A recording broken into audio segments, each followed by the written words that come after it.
Muito bem, muito bem, muito bem. Estamos mais uma vez aqui nessa sexta temporada de Uma Graça de Podcast com uma ilustríssima convidada, nossa querida Anne Elizabeth Brum Couto.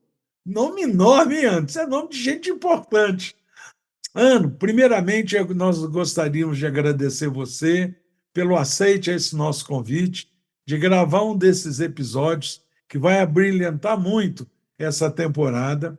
Agradecer a todos os espectadores e ouvintes, né? Porque tem gente que não vê, não, só ouve. Bota no carro e vai dirigindo e ouvindo nossos bate-papos, né?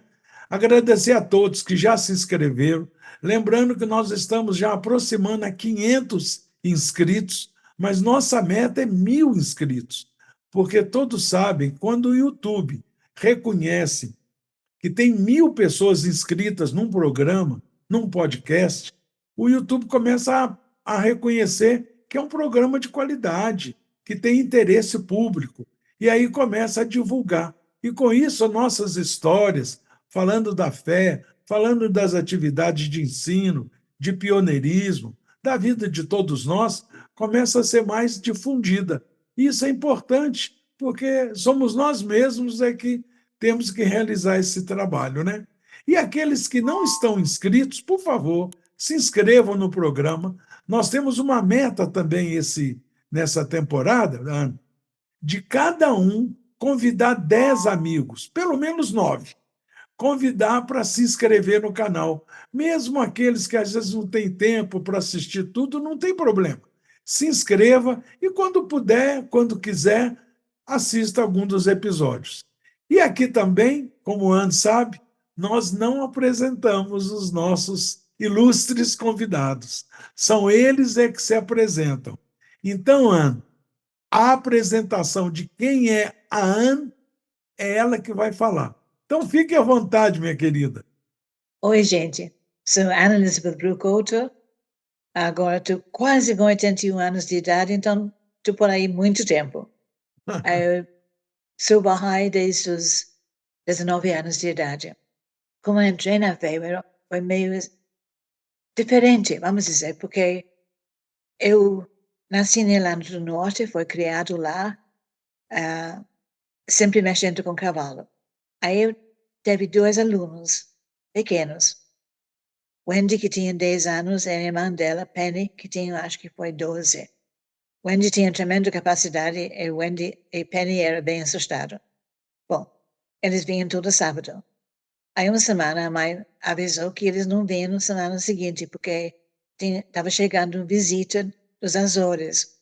Bom, acontece que a irmã do meu madrinha estava morando nos Azores e tinha se declarado Bahá'í não sei quanto tempo, mas bastante tempo. E ela estava dando alguns palestras em Belfast. Aí a gente foi. Achei muito bacana. Aí depois, mas eu queria mais assistir o horse show que estava passando na televisão. Pobre que era eu, né? Mas Wendy estava entrada num concurso, num gincana local, só que como ela só tinha 10 anos de idade, ela ficou meio assustada em ficar sem a mãe, que a mãe ia para a escola de verão na Irlanda do Norte. Aí eu fui com ela, tudo bem, mas Wendy ainda queria que a mãe voltasse. Então, entramos no gincana no sábado, não me lembro como ela foi, mais ou menos, acho. E no domingo, fomos cedo para a escola de verão. Era uma distância de mais ou menos 1 hora de carro. Lá eu fiz amizade com Virginia Villas, uma pessoa maravilhosa, um pouquinho mais nova do que eu. E cada vez que ela vem para Bangor para uma reunião, a mãe de Penny e Wendy me avisaram. Eu ia e comecei a gostar muito da fé. Depois entrou um grupo de jovens políticos também interessados. Mas eu acho que eles estavam mais tentando pegar pessoas para ser político também, apoiar eles. De qualquer jeito, mais que eu ia, mais que eu gostava da fé. Aí resolvi que ia me declarar. Depois entrou aquele negócio de adolescente. Eu tenho que me declarar antes deles, né? Sabe? Aí eu declarei. Acontece que um dos Baha'is de Dublin, o nosso querido Adib Taherzade Malmire, ele veio e ele falou que eu não estava pronto para ser Baha'i. Naquela época você tinha de saber bastante. Eu não sabia bastante. Tinha de estudar mais. Então, essa vez eu resolvi estudar. E estudei. Tudo bem. Segunda tentativa de declarar foi aceito. Fomos à escola de verão em Harlech, em Gales do Norte. Norte Gales, sei lá como se chama. O norte de Gales. É uma cidadezinha histórica, bem interessante. E conheci, claro, muitos Baha'is, incluindo a filha de May Maxwell, que estava casada com Rehanum. não foi May Maxwell. De qualquer jeito, Depois se estava lembra. muito bacana, fiquei em contato constante. Aí comecei a trabalhar depois do colégio. Até então, sua mãe e seu pai não eram Baha'is, né? Não, meu pai eu não conhecia, minha mãe não era Baha'i ainda. Uhum. Aí eu estava no início do ano 63, eu resolvi que eu queria ir para a Conferência Mundial, né? Em Londres. Porque em Londres eu podia chegar. Se fosse mais longe, não ia mesmo. Então, me inscrevi. Você sabe que quando você tem 20 anos de idade, você acredita que chegando 15 minutos antes é bastante cedo, se está cedo. Mas quando você chega à minha atualidade, de quase 81, eu sei que é nada disso. Bom, qualquer jeito, no Royal Albert Hall, que cabe 7.000 pessoas, quando cheguei às 15 para as 9, todo o pátio embaixo do Royal Albert Hall estava cheio dos Baha'is que tinham chegado talvez uma hora ou mais antes. Bem, aí eu fui sentar lá em cima no galinheira. Por pura coincidência, 2 dias seguidos, sentei do lado da mesma pessoa, Sérgio Rezende Couto. Aí eu vi o crachá dele meio dobrado, vi o BR do Brasil, pensei que era BR de British Isles, e perguntei assim, que parte dos Ilhas Britânicas você é? Mas não, eu sou do Brasil. Claro, como qualquer moça curiosa, fiquei muito interessado. E nós conversamos ainda por cima que eu tinha um tio-avô que morava em Porto Alegre. Então, achei que eu tinha um certo contato com o Brasil. Bem, nós começamos a escrever. Não conseguimos encontrar depois da conferência, porque no meio de 7.000 pessoas em Londres, você não acha uma especificamente. E nós começamos a conversar. Eu tenho dado meu endereço, o Sérgio tem dado dele.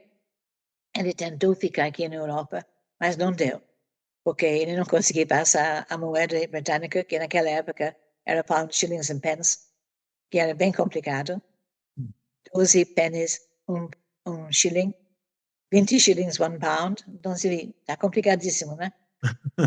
Aí ele, Bastante. ele não conseguia. Tentou ficar na Holanda, também não conseguia. Voltou para o Brasil. Tudo bem. A gente trocou cartas durante os 2 anos. Eu acho que por carta você passa a conhecer a pessoa bem, porque quando você está saindo com a pessoa, você sempre tenta fazer a melhor aparência, né? Você arruma tudo e está de bom humor. Mas quando está escrevendo, você escreve o que está na cabeça naquela hora, né? É. Aí, esqueci de falar que durante a Conferência Mundial, desculpe, tinha um apelo para pioneiros e dizer quem quer levantar com pioneiro, porque levantaram quase metade daqueles 7.000 pessoas, procura membro da sua Assembleia Nacional e que eles vão lhe encaminhar. Bom, eu procurei, achei uma, falei com ela e ela falou, você deveria ir para Dublin. Bom, para mim essa era tudo que eu tinha de fazer. Não sabia que tinha de escrever uma carta, não sabia que tinha de esperar orientação, tudo mais. Então voltei para casa, falei para minha mãe, olha, nessa vida minha mãe já tinha declarado. Uhum. Aí eu falei para ela, eu quero sair de pioneira, vou para Dublin. Ela falou, tudo bem, quando você consegue garantir a sua moradia e sua alimentação. Então, achei a melhor coisa que podia fazer era ser o que ele chama de Mother's Help, ajudante de mamãe, que é um cruzamento entre empregada doméstica e babá. Você faz literalmente tudo. Eu não tinha irmãs, então não sabia cuidar de criança, achei útil. Você era filha única? Uhum. Ah, Sou como é que é o nome da sua mãe? Você acabou não falando. Ava Frederica Blue. Aba? Ava. Ava. Ah, AVA. sim, sim, É. Ava. Acho Ava que de ele era uma Eva, das, Eva, né? acho que ele era uma das, talvez, a original pessoa chamada de Ava. E ela Aham. era a Ava antes da estrela do cinema, Ava Gardner. Sim, com Porque certeza. os amigos do pai dela eram Frederick, essa Frederica, Marcos e Tapananava. Então, ela levou o nome da ilha e ela odiou o nome profundamente. Coitado. Bom, E o pai? E o pai? E o nome do pai? não sei. Ah, tá. Tudo bem. E aí? Agora está tudo bem. Durante anos era um grande problema. É. Mais ainda, morando na Irlanda do Norte, que tem muito preconceito contra criança ilegítima, né? Sem dúvida. Mas eu tive muita sorte que minha mãe era uma pessoa de grande caráter. E eu aconteci durante a guerra aqui, como aconteceram centenas de crianças. Sim. E ela me criou. Meu tio-avô, com quem ela morava e ajudava, ele me tratava como se fosse um pai maravilhoso, aquele senhor. Tudo bem. Então, foi para a Irlanda do Sul como pioneiro, sem ninguém saber o que estava fazendo lá, né? Aí eu tinha contato com a Assembleia Local de Dublin, que tinha exatamente os 9 membros necessários, nenhum sobrando. E quando estava chegando ao meu aniversário de 21 anos, a Assembleia disse que eu tinha de mudar para dentro de Dublin, quer dizer, que eu estava morando na cidade vizinho, Dunleary. Aí eu troquei de emprego e mudei para Dublin. Depois de um certo tempo, a Assembleia me chamou. Ana, achamos que trabalhando como Mother's Help não vai lhe levar muito longe, não. Você tem que resolver o que você quer fazer na vida. Aí eu pensei, universidade, porque eu tinha direito, eu tinha bolsa de estudos, ou então equitação. Aí, claro, quase todo mundo achou inicialmente que a universidade era a melhor escolha. Era uma coisa boa, né? Coisa que se deveria levar para frente. Mas eu lembro que o Sr. Adib achou que era melhor eu trabalhar com cavalo, que ele sabia quanto que eu gostava, que até ensinei a filha dele, Pida, a montar. Aí, daqui a pouquinho, a Assembleia toda achou que eu deveria escrever para as duas e ver o que acontecia. Escrevi para a Faculdade de Belfast, não recebi resposta. Escrevi para a Escola de Equitação em Dublin, que naquela época era o melhor e maior do mundo, Burton Hall, e dentro de uma semana estava chamada para entrevista. Comecei a treinar lá, e eu expliquei para o dono da escola que eu tinha de morar em Dublin, apesar que a escola era fora da cidade. Eu tinha de morar lá, então me pagaram, que naquela época era salário decente, 6 libras por semana. Hoje em dia não é nada, mas naquela época era bom. E ia todos os dias para a escola, me treinei lá, formei lá. Nessa, eu perdi contato com o Sérgio. Uhum. Ele tinha mudado do Rio, onde ele estava morando, de volta para Salvador para cuidar do pai dele que teve um infarto. E na mesma semana que ele mudou, eu também mudei em Dublin para outro apartamento. As cartas deveriam ter cruzado e nunca chegaram, nem dele, nem meu. Bom, tentei loucamente achar contato, não consegui. Fiz muitas amizades, saí um pouquinho, né? E depois de mais 2 anos, um dos papais em Dublin, um pioneiro americano, Zebby Whitehead, pessoa maravilhosa, diz assim, Ana, você não quer fazer aquele curso em Lisbon que vai lhe dar mais capacidade como Amazonas. Falei, eu quero. Aí ele, muito gentilmente, me mandou para lá. Passei 15 dias lá. Eu só fiz 3 aulas, porque foi a semana que teve uma enchente em Firenze. Aí os cavalos do Nuno Oliveira estavam lá. E ele chegou, deu 3 aulas para a gente e foi embora. Eu fiquei o resto da semana lá. E na volta, no avião, naquela época, te deram um pacotinho com cartão postal, com papel para escrever e tudo mais. Né? Falei, bom, vou escrever para Sérgio. Aí eu escrevi assim, acredito que se deve ter casado e ter filhos. Eu gostaria de ser considerada a tia de seus filhos. Mandei para o primeiro endereço que eu teve dele. Passou uma semana, passou 2, passou 3, passou um mês, nada de resposta. Aí, de repente, chegou uma carta com letras, quase desse tamanho, imenso. Quer casar comigo? Obviamente, eu queria. Ele conseguiu o seu endereço novo. É porque estava na carta que eu mandei. A Certo. carta que tinha mandado ir para Salvador, mas eles também tinham mudado de endereço. Não estava mais morando naquela casa. Puxa vida. Acontece que era num domingo, antes que ele respondesse para mim, Sérgio tem ido com o pai para pegar remédio para ele na farmácia, que era do lado do prédio onde moraram antes. Enquanto o Sérgio estava pegando o remédio, o velho ficou lá conversando com o porteiro, que diz, Sr. Ferreira, tem uma carta aqui daquela gringa que escreveu para seu filho. E dei para Sérgio, para o velho, enfiou na bolsa da calça e esqueceu. Chegou em casa, continua esquecido. Na quarta-feira, Isa, a irmã mais velha de Sérgio, pegou as roupas para lavar. Meu pai, tem um carta aqui de Anne para Sérgio. E colocou em cima da mesa. Quando Sérgio chegou, pronto. Então, a gente,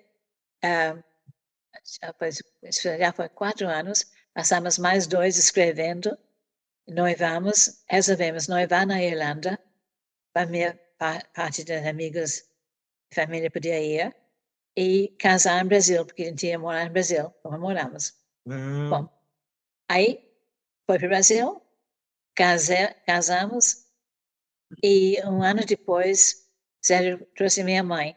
Trouxe ela às pressas, porque um dia ela estava em Belfast, ela virou a esquina de Belfast e foi quase empalhada nos baionetes dos soldados que vinham marchando na época dos Troubles.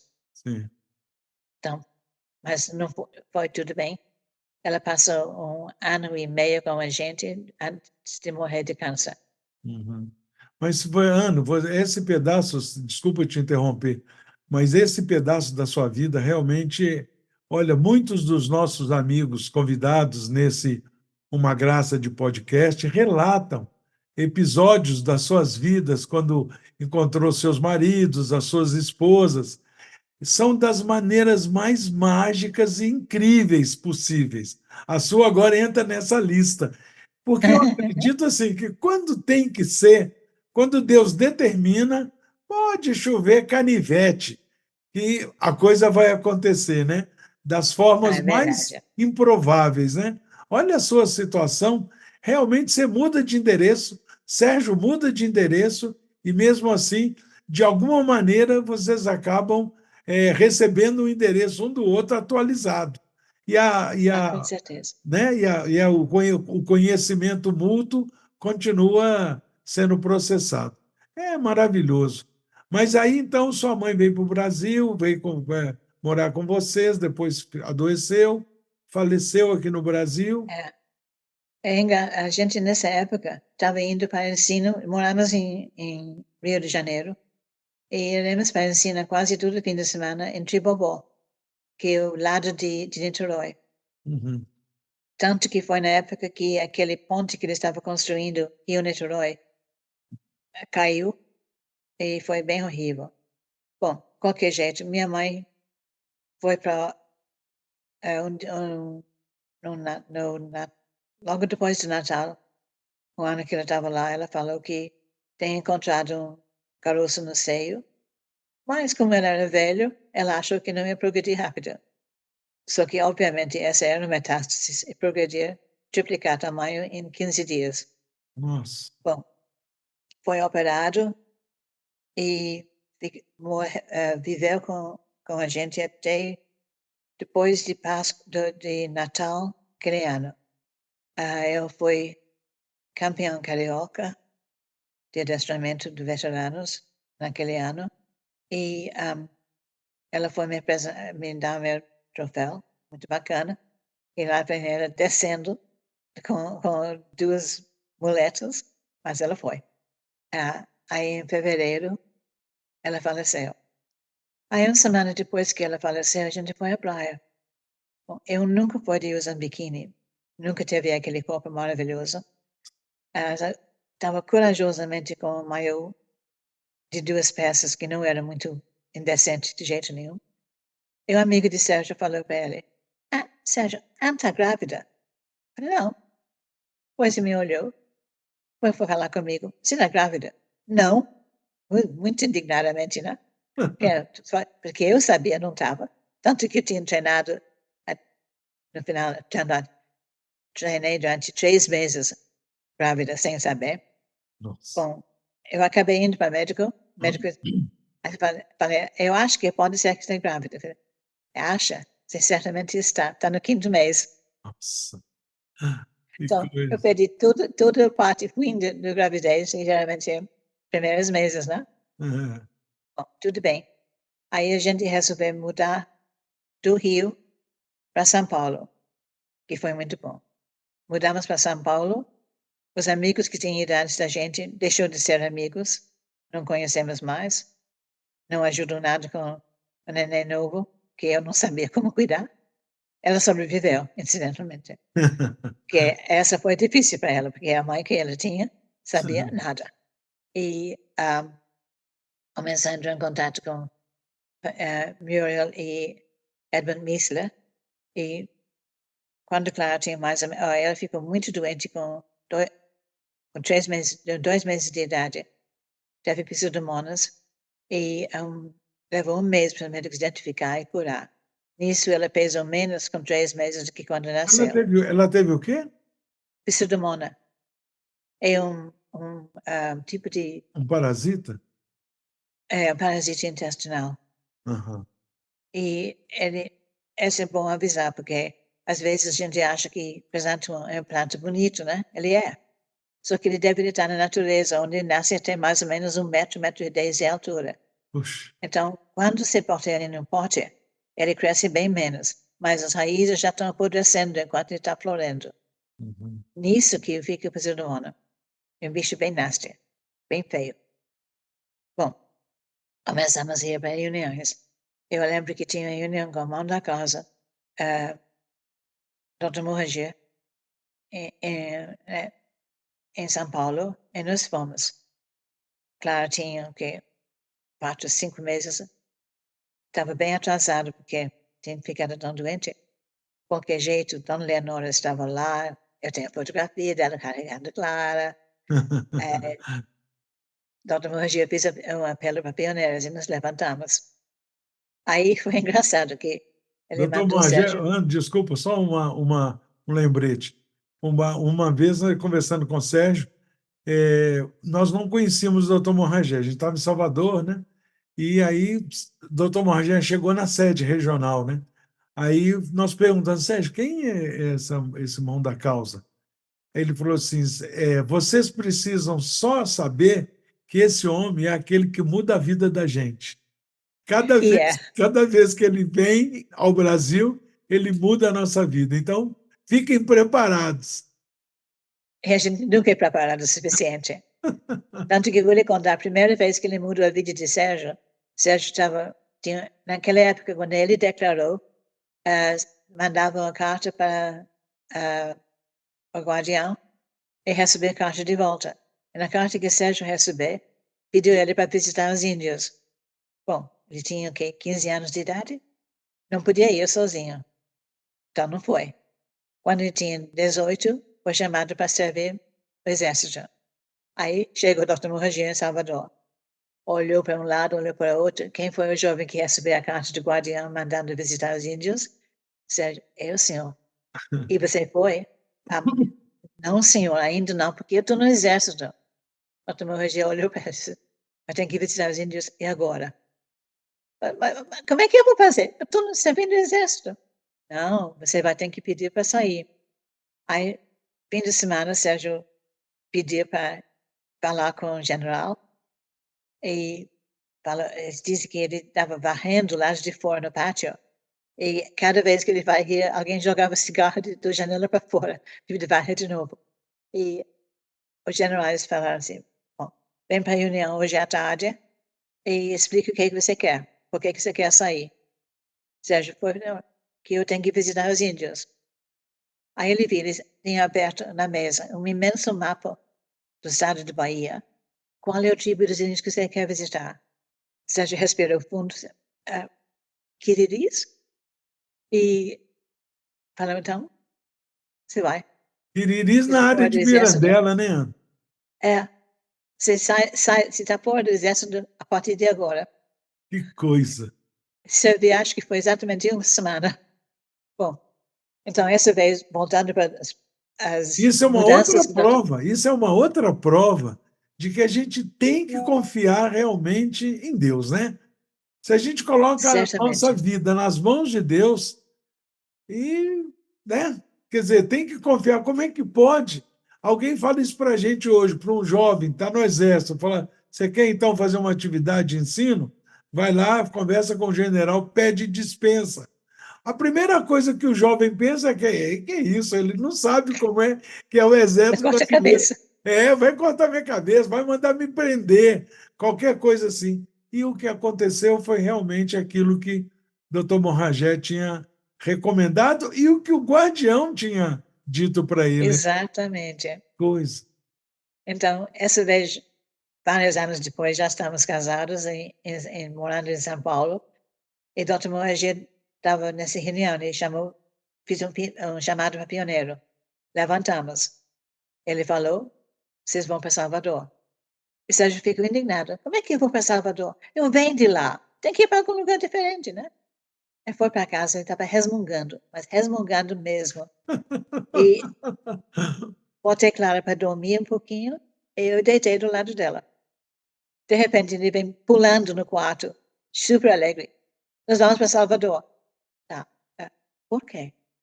Ele abriu o livro dos Rompadores do Alvorado e lê a página que disseram que, desculpa, eu sou idiota, que o Bob mandou os seguidores de volta para os lugares de origem. Vamos nós. Bom, passou mais vários meses tentando achar emprego em Salvador. Estava muito difícil. E Sérgio foi em... Nós resolvemos ir para a convenção que foi realizada em Salvador. E subimos para visitar o Centro Bahá'í, em São Cristóvão. Um lugar abandonado, mas realmente abandonado. Mato até o nível da janela, muito, muito feio. E Sérgio disse para mim, assim, olha, wife, não, jamais vou morar aqui. Uma semana depois ele estava. Estava morando. E eu tinha voltado para São Paulo para desfazer do apartamento e volto depois. Aí, quando eu cheguei, já estava chegando os jovens do Belo Horizonte, de onde você veio, né? Sim. Para servir para instrutores, como instrutores. Querida Tuba, Marisa e Dorian. Eu não me lembro o nome de todo mundo, mas eu lembro especificamente de Padinha, de Jean, de Gilda, de Jefferson, Carlos, Jefferson. Gabriel. Né? Agora, Tudo servindo. uma coisa só para contextualizar essa sua fala, que quando vocês visitaram a sede de Salvador, ela estava literalmente abandonada, porque não tinha atividade nenhuma lá, e muitos anos, às vezes, sem muita gente ir, então era mato, era mesmo uma casa boa abandonada. Mas só para sentir o nível do abandono, eu nunca esqueço, depois que a gente já estava morando lá, vocês, Sérgio e Clara, tinham o quarto, tinha um outro quarto que era das mulheres, Marisa, Dona Tuba, Gilda, né? E nós, os meninos, os rapazes, dormíamos na sala, no chão, literalmente no chão.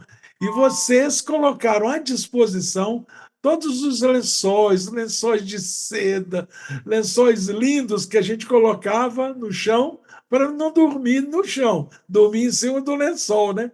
E o chão é aquele chão de vermelhão, né? Os lençóis ficavam limpinhos, né? Para a gente ter uma ideia. Maravilhoso. É. E aí tinha cumieira, né? Quer dizer, era uma casa com telhado de barro, né? Telha de barro normal, e tinha os caibros, né? Que suportava o telhado. E nessa junção das madeiras dos caibros tinha um cupim enorme. E aquele cupim estava bem no centro, lembra? E aquele cupim é que sustentava todo o telhado. Se tirasse o cupim, o telhado vinha abaixo. E a gente dormia ali debaixo toda noite, né?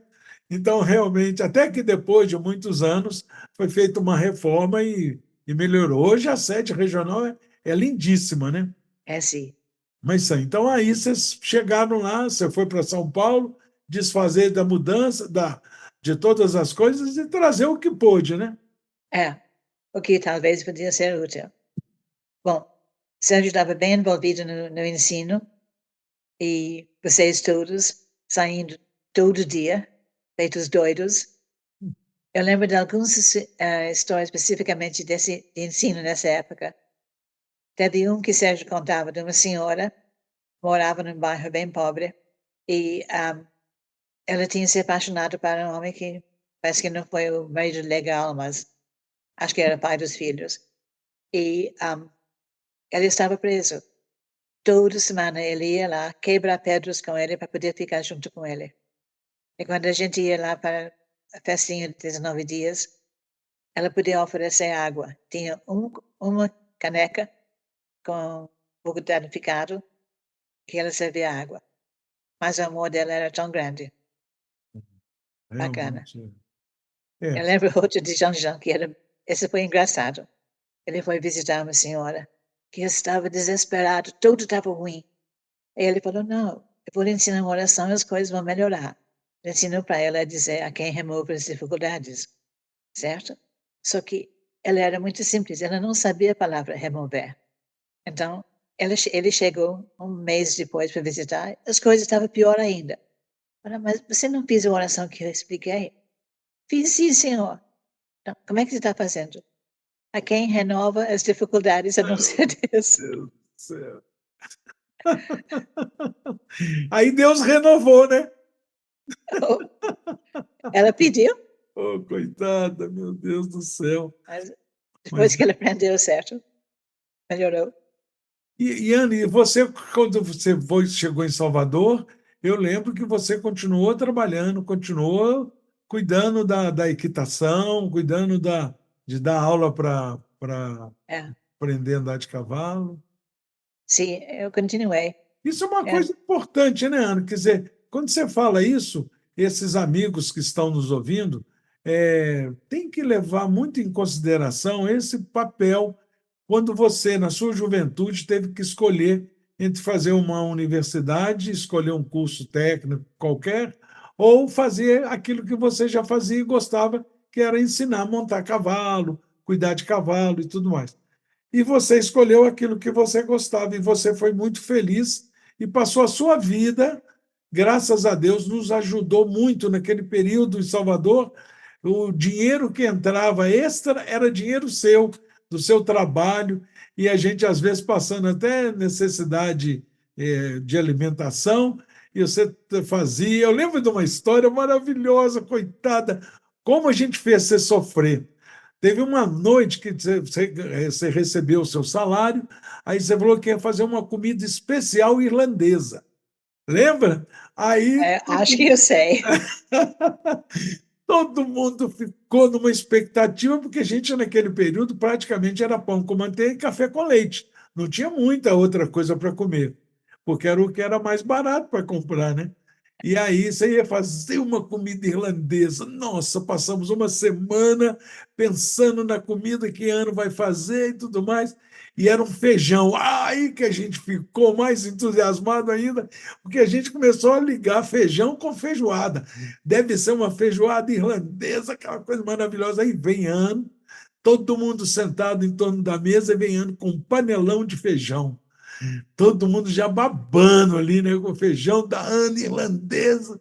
Aí, quando todo mundo coloca no prato e a gente dá a primeira garfada, Era aí doce. todo mundo olha um para o outro e fala: Nossa, a Ana errou. Em vez dela colocar sal, ela colocou açúcar nesse feijão. Era o Big Beans, né? É, Era um feijão que levava açúcar, que levava doce. Era uma coisa realmente diferente, mas a expectativa da não agradou. A expectativa da meninada era feijoada, né?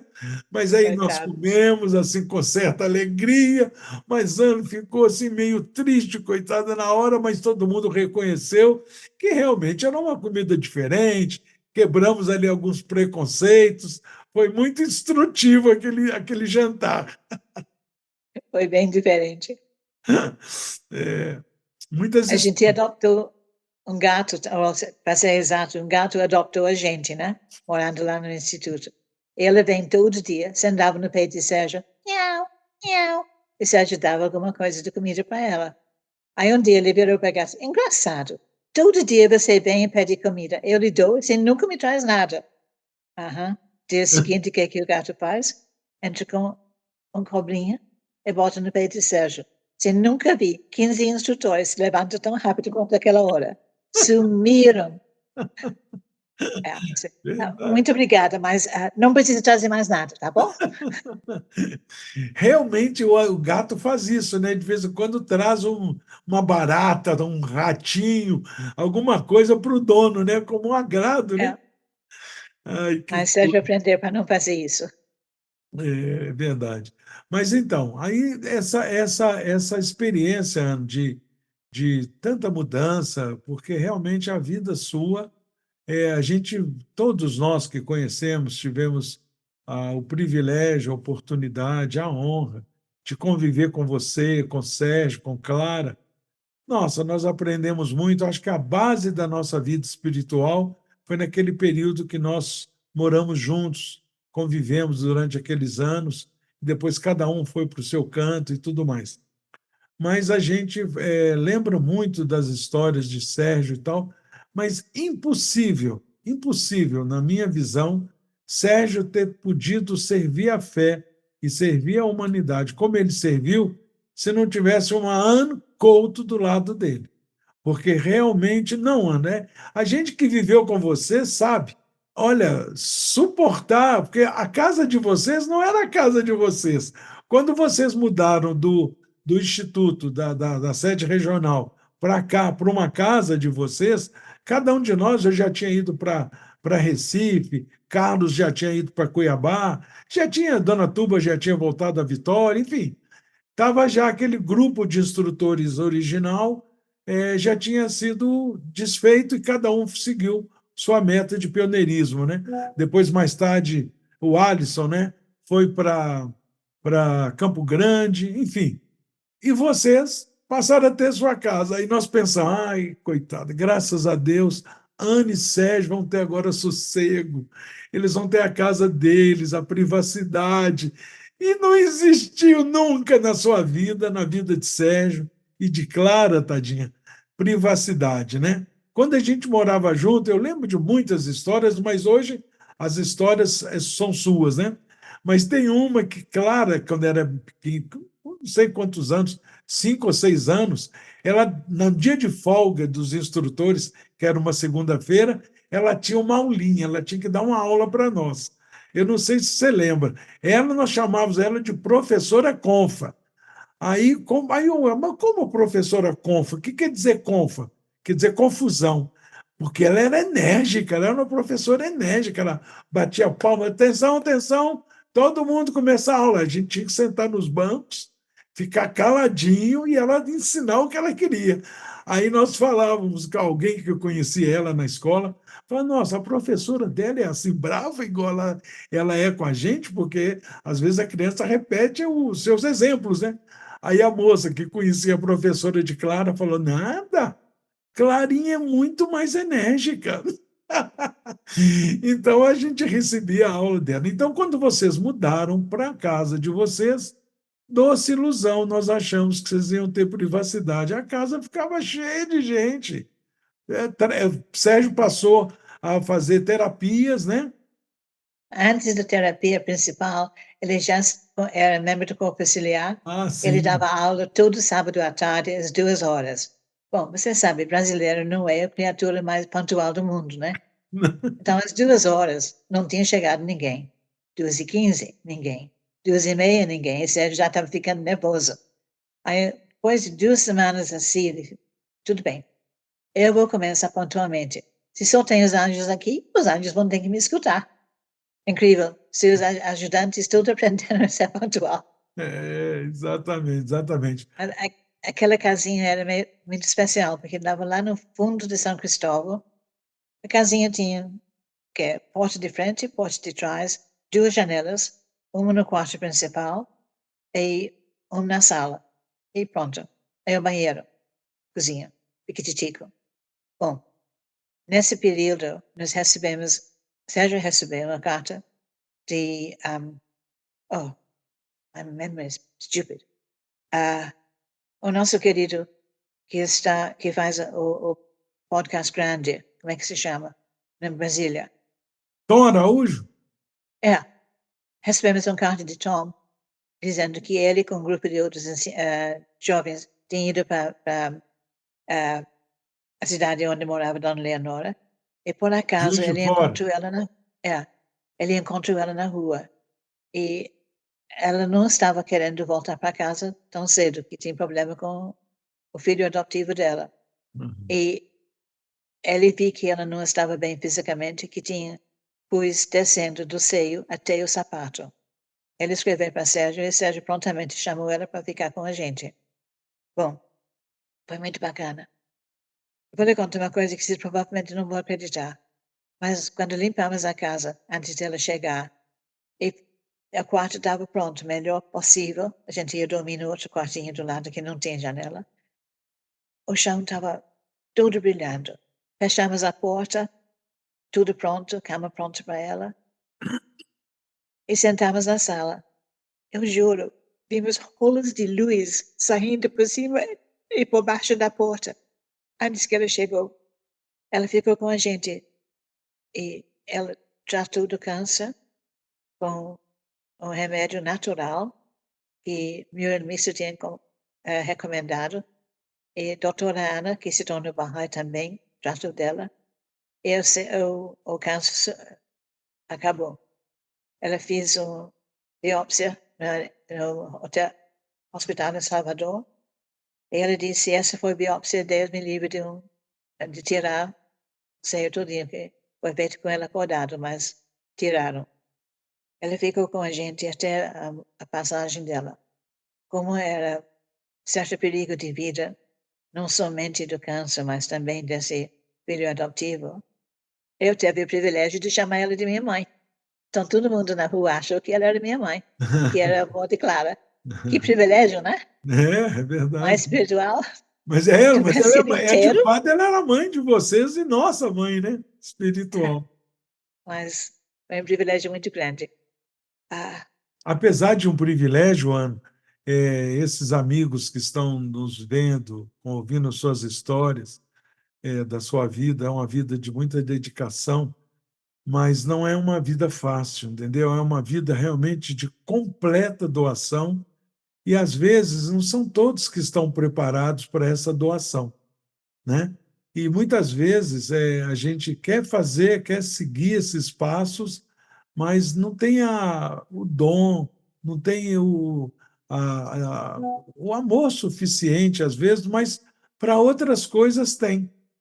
Então, às vezes, alguém quer servir a humanidade, pode servir da maneira que realmente é possível para ele, para aquela alma, né? Claro. porque para não se frustrar, porque eu lembro que quando a gente vivia com vocês, vivíamos todos juntos ali, era um grupo assim de, a gente chamava de irmãos individidos, que a gente Foi. não se dividiria nunca, né?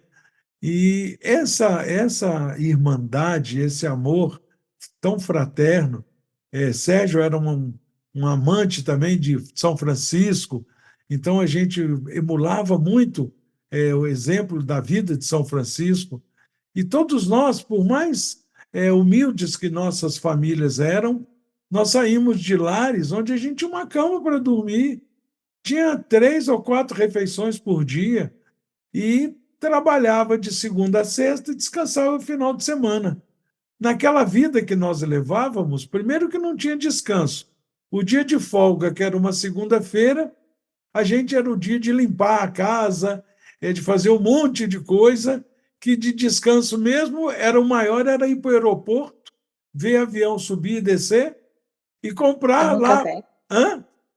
Tomar um café. E tomar um café e subir e comprar lápis de cor para marcar texto dos estudos que a gente fazia.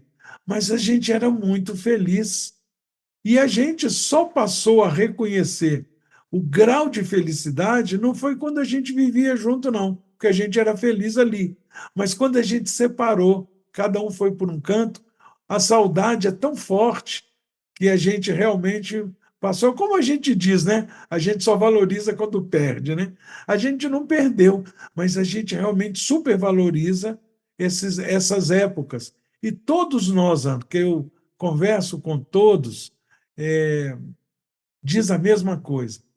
Foi o período mais significativo das suas vidas, porque a gente teve o privilégio de dar para Deus aquilo que a gente tinha de melhor, que era a nossa juventude, né?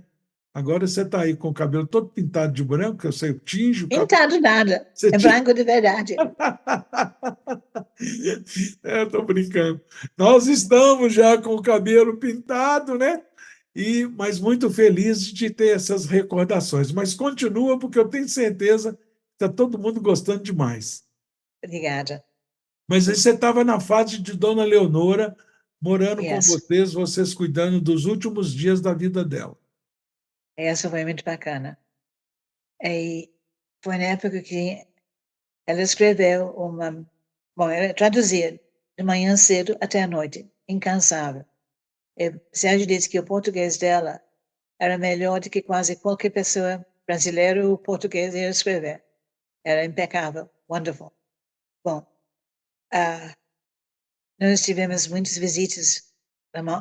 Quero voltar um pouquinho, porque você sabe que eu sou bagunceira mesmo. Não, fique à Até, vontade. até antes da Conferência de 73, quando a gente, tudo lá no Instituto, pouco antes da conferência, a mão da casa, o senhor Nocolinga, e a esposa dele, Dona Elizabeth, estava com a gente. E fomos todo mundo uma noite para Pau da Lima. E entrou 500 pessoas naquela noite Pau da também. Lima é um bairro de Salvador, né? É. E naquela noite entrou 500 barrais novos. Foi maravilhoso. Mas você não podia imaginar a espiritualidade dessas pessoas.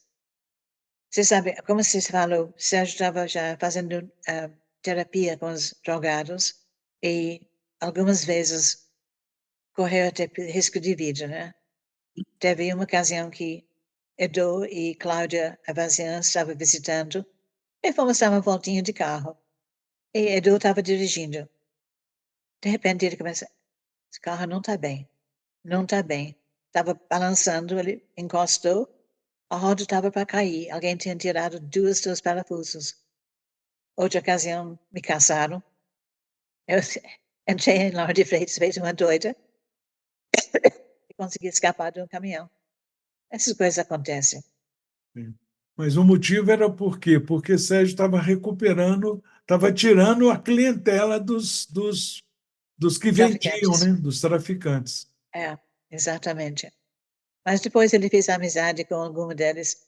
Eu lembro que ele contava que passando no passarelo, perto do Shopping da Barra, teve um que ficava lá. Como vai, bigode? Tudo bem. Começa, pessoal, você tem mais do que eu. De qualquer jeito, tudo feliz, né? Ah, bom, Sérgio continuando, trabalhando e ensinando, ensinando, trabalhando, porque ele tinha uma tremenda capacidade de aprender.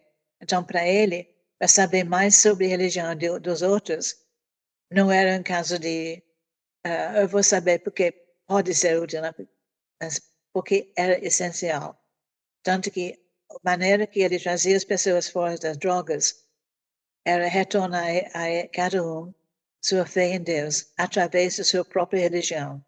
Então, se você era muçulmano, ele ensinava você sobre a fé muçulmana. Aí, tantas pessoas, retirou mais do que 500 pessoas das drogas durante sua vida. Quando ele morreu. São oportunidades que depois que passa a gente lamenta. Mas, bom, tudo tem seu tempo, tudo tem, como diz Dona Efátia Ferrari, ela dizia, tudo tem significa. Tudo tem significa. Então, realmente, mas foi um período que, se fosse hoje, toda essa dedicação de Sérgio, de você, porque, olha, para mim, não tem a mínima possibilidade de falar de Sérgio sem você e sem Clara. Porque Clara, apesar de criança, ela também pagou um preço bem alto pela dedicação do pai e da mãe. Porque, por mais que vocês deram atenção para ela, deram amor, ela realmente não era uma criança como qualquer outra criança, né? Que o papai e a mamãe iam para o parque no final de semana. O papai e a mamãe no final de semana iam para as favelas, ajudar pessoas com situação de risco, né? Em situação de miséria, em situação de pobreza, de fome. Então, ela realmente é uma criança abençoada. Mas entre a gente reconhecer que ela é uma criança abençoada e ela mesma reconhecer, às vezes há uma distância grande, né? Mas, assim, para mim, falar de Sérgio, sem falar de você, não tem a mínima possibilidade. Porque todas essas histórias que você está relatando, e tem milhares que você não vai ter tempo de contar, porque nós temos um limite, né? Mas são histórias que de tanta dedicação que depois você podia tentar dar a receita do bolo. Quer dizer, o que faz uma família, um casal de pioneiros se dedicar tanto e realmente viver em harmonia? E, infelizmente, para nós, né, Barraulá convocou Sérgio antes do que ele pudesse continuar ajudando. Mas, se fosse hoje, todo esse trabalho seus podia ter sido transformado numa enorme clínica e uma atividade socioeconômica, uma atividade social que beneficiasse muita gente, né, Ana? Mas eu acho que muitas das coisas que ele fazia estão sendo feitas pelas pessoas hoje em dia. Sim. O que a gente vivia era amor um para o outro e amor a Baha'u'lláh. E amor para Baha'u'lláh, você não pensa assim, essa vai ser difícil, ou essa casinha é feia, ou tem que pegar ônibus. O que tem? Você só vai e faz. É bom. É. Mas então, você estava falando nesse período, já ao final, você abriu um parênteses da vida de Dona Leonora, nos últimos dias dela, a dedicação suas a ela realmente redobrou, né? Bom, mas a gente amava ela, porque você não podia não amar ela, porque ela deu a vida inteira para a fé. E essa é uma coisa que nós podemos tentar emular, mas não conseguimos. Ela servia espetacularmente. E ainda doente e velha, ela continua a traduzir, traduzir, traduzir. Eu lembro um dia, a Assembleia Nacional vem quase toda a visitar ela lá, e ela disse que ela não podia morrer ainda, porque tinha que ter alguém que ia traduzir. E um dos membros da Assembleia falou que ele ia. E poucas semanas depois ela passou, porque ele estava tranquilo. Incrível, incrível, incrível. Se essas pessoas que estão nos ouvindo, Ana, pode estar se perguntando o que eu tenho que fazer para ser pioneiro? O que você recomenda? Querer servir Baha'u'lláh e querer servir. E aceita uma de Assembleia Nacional, acho que você pode servir melhor. Às vezes é um lugar bem perto de casa. Às vezes pode ser outro lado do mundo. Quando eu levantei, imaginava ir para a Índia, porque lá era centro de ensino em massa. Nunca pisei na Índia. Nunca vou. Não dá tempo, não. Dá, talvez dê sim, que isso. Está jovem ainda, o mundo. Você tem que lembrar que você é eterna. Se você não for à Índia nesse plano, você programa-se para ir no outro. Tá bom. Essa eu gostei. Essa eu gostei, com certeza. Eu tenho uma ideia. Quando as pessoas começam a falar, porque tem vida em outros planetas, eu não vejo por que não. Só que eu não acho que eles são hostil para a gente. Pelo contrário, eu penso o seguinte: se Irã era o lugar mais primitivo para Baha'u'lláh escolher nascer, ser criado, nesse mundo, então o mundo também é mais primitivo. Estamos no início da carreira. Bom, o mais adiantado que a pessoa fica, o menos agressiva que fica, né? Exatamente. Então, Exatamente. eu não tenho o mínimo receio de encontrar pessoas do outro planeta. É, Eu acho claro, que todos passaram por aqui antes. isso mesmo. Mas Ideia minha. não, está certo. A gente tem que planejar. E essa forma de servitude que você relatou, a sua vida inteira foi isso, a vida de Sérgio foi isso, a vida de Clara foi isso. Então, esse conselho é amor a Bahá'u'lláh, né? Agora, Com certeza. como adquirir? E, às vezes, a gente, por exemplo, se você lembra de algumas declarações, que a gente falava declaração, né? Quando alguém aceitava a fé, você foi querer ser Bahá'í, a primeira vez foi reprovada, né? Então, hoje, né, é bem diferente hoje, né? Mas como é que eu posso desenvolver esse amor ao Bahá'u'lláh?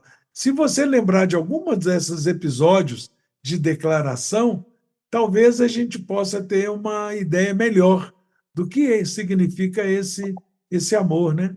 Você falou numa época, num episódio em que o senhor Olinga teve em Salvador e saímos para ensino e teve aquela noite de 500, foi um pouco mais de 500 declarações que o pessoal duvidava. Como é que pode 500 pessoas? Porque o nosso martírio, o nosso drama maior, não sei se você lembra dos instrutores, era ter que preencher cartão de registro, porque era muito cartão. E todo mundo fugia dessa tarefa de preencher cartão, né? Quase que era um castigo, né? Mas na hora da declaração, todo mundo gostava muito, né? Você lembra de alguma dessas declarações? Individualmente, não. Não, Só lembro coletivamente. do tremendo felicidade quando as pessoas falam, não, eu acredito em Baha'u'lláh. É, demais, né? Era demais. Realmente era uma coisa maravilhosa. Mas então, como é que vai desenvolver esse amor a Bahá'u'lláh? Porque realmente um pioneiro, acho que ele tem que estar movido por amor, né? Porque ele vai passar situações de dificuldade, de muita alegria, de muita satisfação, de realmente de realização, de estar executando uma tarefa tão nobre que é levar uma mensagem de Deus para aquele que nunca ouviu, né? Mas como é que eu vou desenvolver esse amor, Ana? Qual o conselho que você poderia dar? Bom, começa a ser feliz, porque quando você está feliz fica muito mais fácil, tudo fica mais fácil. E quando você sabe o que você acredita é verdade, não tem dúvida. Aí você não pensa assim, onde que eu vou morar? Ou, será que eu vou ter conforto? É de menos. É verdade. Tudo bem se acontece. Mas se não acontece, tudo bem. Essa receita de realmente buscar ser feliz, eu sempre, quando estou dando algum curso em empresa e tal, e alguém manifesta assim, uma certa insatisfação com a sua própria vida, eu sempre falo assim: pega uma folha em branco, faz um risco no meio, do lado esquerdo você põe tudo que você tem e do lado direito você coloca tudo que você não tem e gostaria de ter. você vai ver que realmente o que você tem é muito maior do que o que você gostaria de ter e não tem. E o que você tem, às vezes, você nem merece. Aí, uma vez, uma funcionária, uma colaboradora de uma empresa, falou: Ah, então por isso que você cumprimenta assim? Porque quando eu encontro com as pessoas, aí, Padinha, como é que você está e tal? O Pádua, como é que você está? Eu falo: olha, muito menos do que eu gostaria, mas muito mais do que eu mereço. Então, realmente, a gente tem muito mais coisas que a gente nem merece Com ter, certeza. né? E tem. Então, se a gente focar nessa característica da nossa vida, de ter o que a gente não merece, se a gente olha, eu falo com ele, você acorda de manhã, bom, primeiro você levantou de uma cama. Opa, eu tenho cama, colchão até macio. Depois eu vou ao banheiro, eu abro um negócio assim, um instrumento, sai água. Eu posso lavar o rosto, eu posso tomar banho. Depois eu levanto, tem uma coisa para beber, para comer. E aí eu vou descrever na vida de cada um classe média. E aí a gente chega no meio do dia e fala: como é que alguém com tudo isso pode dizer que não é feliz? Impossível, Verdade. exceto se a pessoa está esquecendo do que tem e está focando do que não tem, né?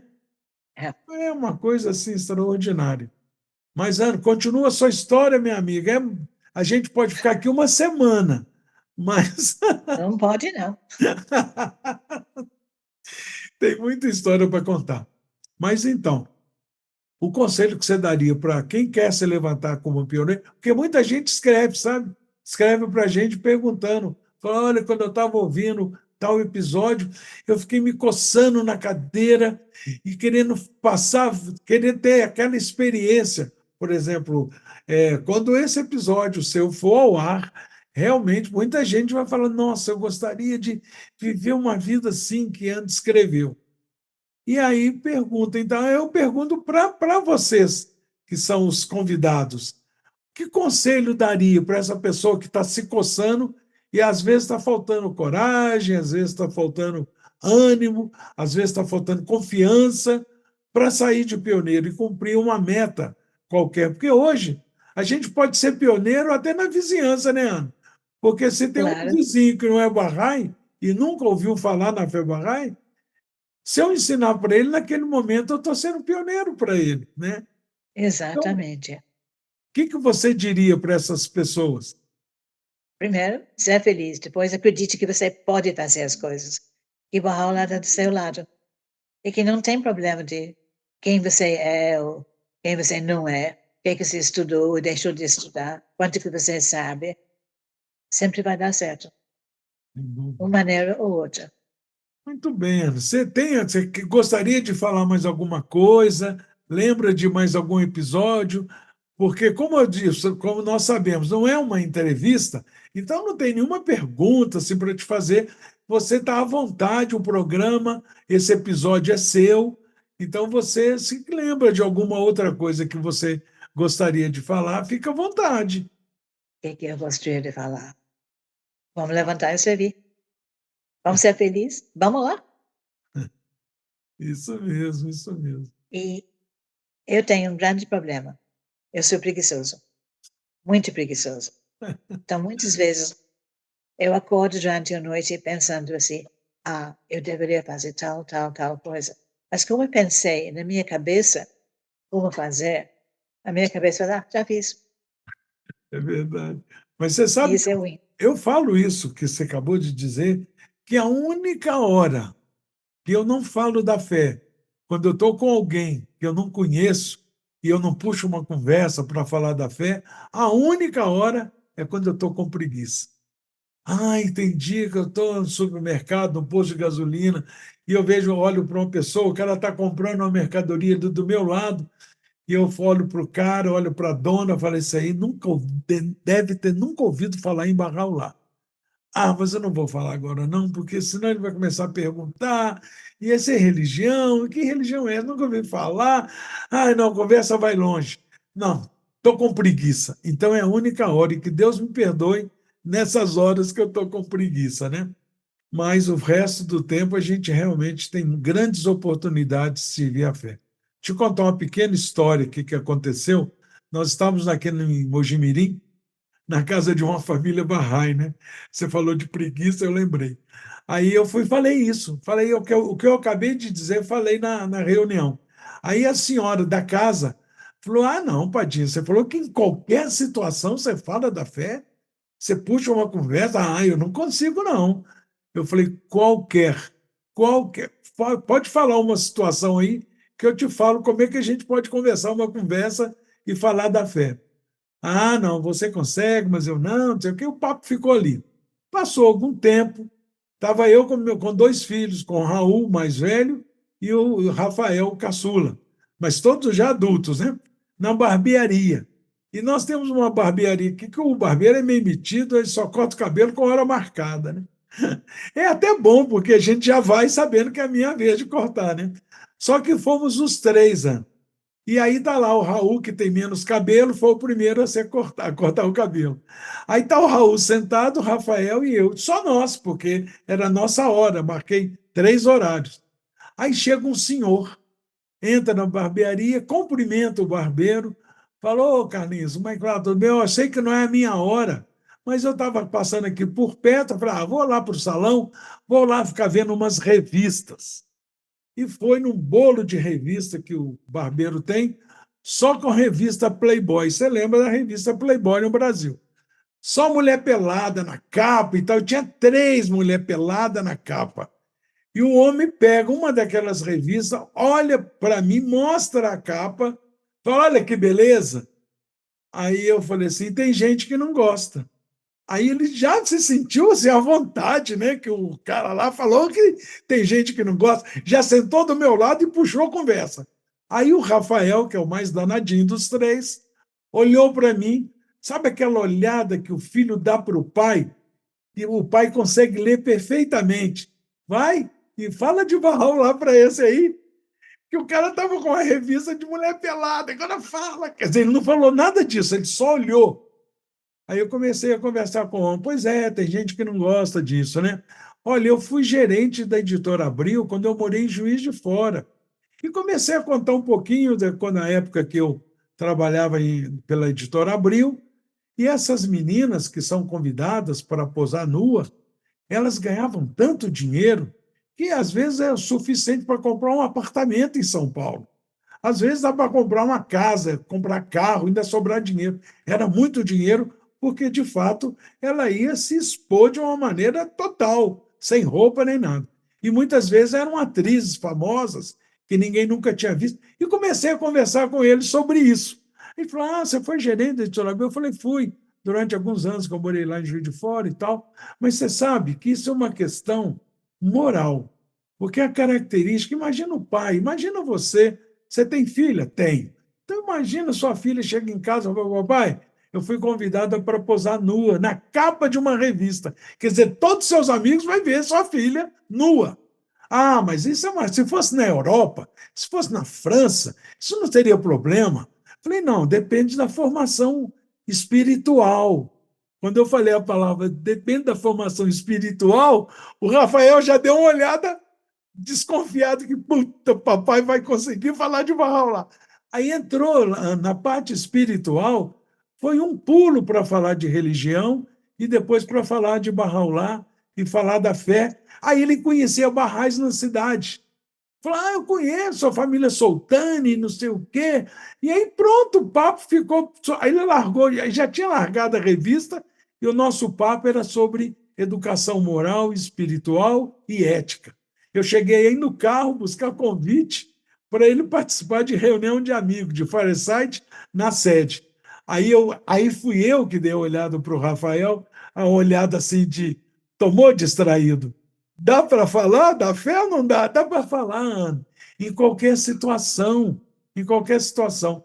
Porque o mundo está tão doente, eu acho que tão carente, que realmente é, é como se nós fôssemos médicos, tivéssemos o remédio e chega um amigo doente. Você tem o remédio, o cara tem a doença, você só oferece para ele. Se ele não quiser, não é problema seu, é problema dele. Aí, como o Bahá'u'lláh recomenda, deixe que ele vá em paz e a gente ore por ele, né? Com certeza. Eu Isso é. lembrei dessa história de que realmente em qualquer situação a gente pode falar da fé. Ô, Ana, minha querida, nesse Uma Graça de Podcast, nós não apresentamos ninguém, nós não apresentamos os convidados. Então, nós também não despedimos deles. São eles é que se despedem, né? Então, fique à vontade para você despedir. Apesar desse nosso episódio não ter sido um episódio muito, em termos de tempo, grande, mas foi riquíssimo em histórias, em lição de vida, que é a sua vida, a vida de Sérgio, a vida de Clara, a vida agora dos seus netos, né? Que agora você está com netos, né? E está vivendo na Inglaterra, né? Estamos. Eu só queria dizer o seguinte: eu não sou ninguém, nunca fui, não tenho pretensões, mas eu tenho um grande privilégio de poder olhar para as pessoas e querer fazê-las felizes. Então, às vezes, estou na rua, aí eu vejo uma mulher empurrando o carrinho, porque aqui as pessoas são meio frios, né? Aí eu olhar para a nenê, fala, que nenê bonito. Aí a mãe abre o sorriso, sabe? Fiz uma coisa que deixou ela feliz. Legal. E eu faço meta para mim que todo dia fala com pelo menos uma pessoa para tentar fazer eles ficar um pouco mais felizes. E aqui em nossa rua, mais para lá de lá, tem vários moradores de rua. E, claro, já tomou amizade com eles. E quando chega o Natal, que, claro, para grande parte da população ainda é a festa, ela fez Tupperwares de comida para eles e levou para eles também. Eu sou muito orgulhosa do filho que eu tenho e Muito dos bem, netos muito bem, muito bem. e das amizades que, nossa, todos vocês que estavam no instituto eram uma estranha mistura de filhos e amigos e tudo, Irmãos, muito especial, muito bacana. Amo todo mundo. Quero que todo mundo seja feliz. Quero que todo mundo pode falar sobre a fé em liberdade, porque é a coisa mais triste quando você não pode. é, Você precisa falar e não pode. O primeiro trabalho que eu tive como pioneiro em Dunleary era uma família muito, muito católica. E chamaram o padre para almoçar um dia, um domingo. Domingo eu tinha meio-dia de folga, domingo à tarde eu era para estar livre. Ele estragou meu domingo de folga, ele só quis tentar me converter para catolicismo. Claro que não deu certo, mas eu estou muito feliz. Um bocado maluca, eu acho, mas sempre feliz. muito bem, muito bem. Porque a gente pode amar todo mundo, não dói. Você vê a alegria no rosto das pessoas, você lembra como eram, como são, para onde vão. Vamos ver todo mundo lá. É, vamos estar juntos Então, eternamente.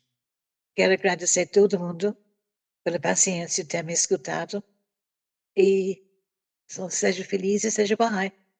Muito bem, nós é que Thank you very much. agradecemos. Nós é que, Obrigada. nós é que agradecemos, Ana. Um beijo bem grande para você, para Para você e para Clara, todos. seus netos, e que você fique em Obrigada, paz Padinha. e feliz. Nós que agradecemos. Beijão, beijão. Allahu Akbar. Alá, Tchau. Tchau.